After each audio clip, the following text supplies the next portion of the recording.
तनाव और रहस्य दोनों लगातार बढ़ते जा रहे हैं क्योंकि ईरान के नए सुप्रीम लीडर मुस्तबा खामेनेई को लेकर अब भी कई बड़े सवाल बने हुए हैं। ईरानी मीडिया के अनुसार मुस्तबा खामेनेई हाल ही में एक लिखित संदेश जारी किया है जिसमें उन्होंने इराक के लोगों और वहां के धार्मिक नेताओं का धन्यवाद किया है।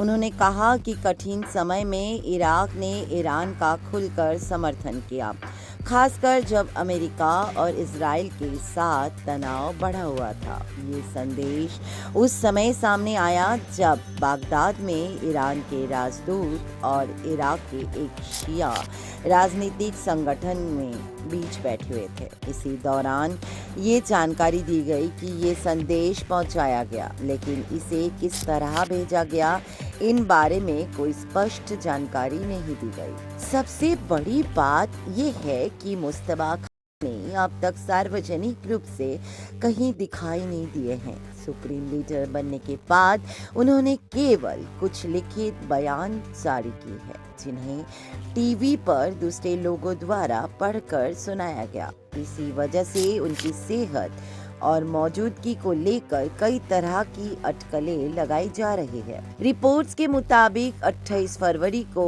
हुई एक एयर स्ट्राइक में उन्हें चोट लगी थी और संभवतः यही कारण है कि वो अभी तक सामने नहीं आए हैं। ईरानी अधिकारी और सरकारी मीडिया ये संकेत दे रहे हैं कि वो ठीक है, लेकिन उनकी कोई सीधी झलक अब तक सामने नहीं आई है। इसी बीच अमेरिका के पूर्व राष्ट्रपति डोनाल्ड ट्रंप ने भी इसी मुद्दे पर बड़ा बयान दिया। उन्होंने कहा कि अमेरिका ईरान से एक ऊपरी स्तर के व्यक्ति से बातचीत कर रहा है, लेकिन वो सुप्रीम लीडर नहीं है। ट्रंप ने ये भी कहा कि उन्हें ये तक नहीं पता कि मुस्तबा खामेनेई जीवित है या नहीं। मुस्तबा खामेनेई ईरान के तीसरे सुप्रीम लीडर है जिन्होंने अपने पिता अली खामेनेई के बाद ये पद संभाला है।